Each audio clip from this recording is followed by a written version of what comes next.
কাছে ওই প্রশ্নগুলো এসে থাকে, সেটি হচ্ছে দোয়া কেন দেরিতে কবুল হয়।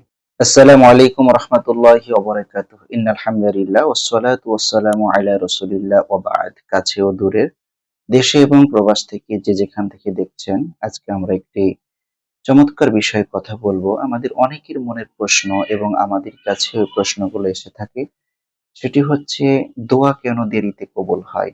অনেক দোয়া করতেছি কিন্তু কবুল হচ্ছে না, অথবা অনেক বেশি দেরি হয়েছে তারপরে পেয়েছি এর ফলাফল।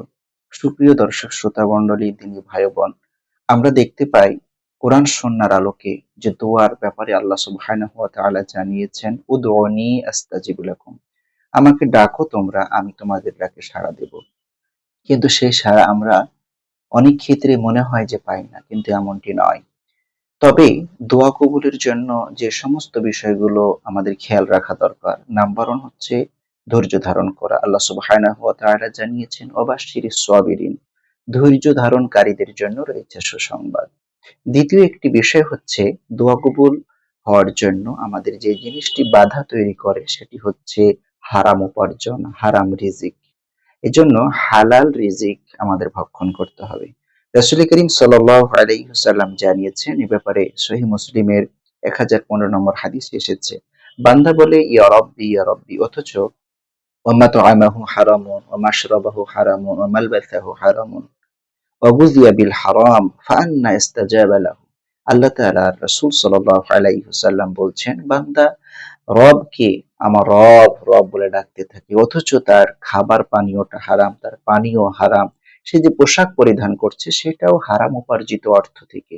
তাহলে কিভাবে তার দোয়া কবুল হবে? অর্থাৎ রাসূল বোঝাতে চাইলেন, এবং অন্যান্য বর্ণনা থেকে এটি স্পষ্ট হয় যে হারাম উপার্জন বান্দার দোয়াকে কবুল হওয়া থেকে বাধা প্রদান করে। সুপ্রিয় দর্শক শ্রোতা মণ্ডলী, তিনি ভাই বোন, এজন্য আমাদের দোয়া কবুল হওয়ার জন্য হারাম উপার্জন বর্জন করতে হবে।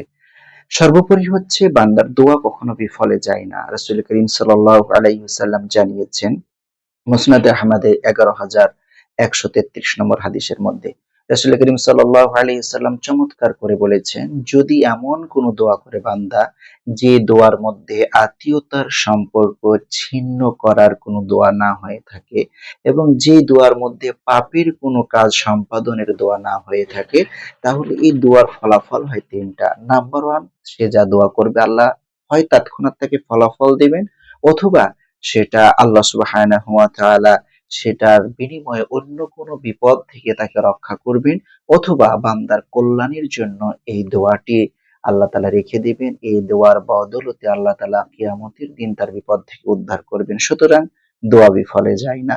দোয়া আমাদের যদি মনে হয় তৎক্ষণাৎ প্রয়োজন, আমাদের কোথায় কল্যাণ সেটা আমার চেয়ে আপনার চেয়ে আল্লাহ সুবহানাহু ওয়া তাআলা ভালো জানেন। এজন্য বান্দার যখন বেশি কল্যাণ, তখনই আল্লাহ তাআলা দিয়ে থাকেন। কাজেই নিরাশ হওয়ার কোনো কারণ নেই। আল্লাহ তাআলা বলছেন, লা তাখনাতু মির রাহমাতিল্লাহ, নিরাশার কোনো কারণ নেই।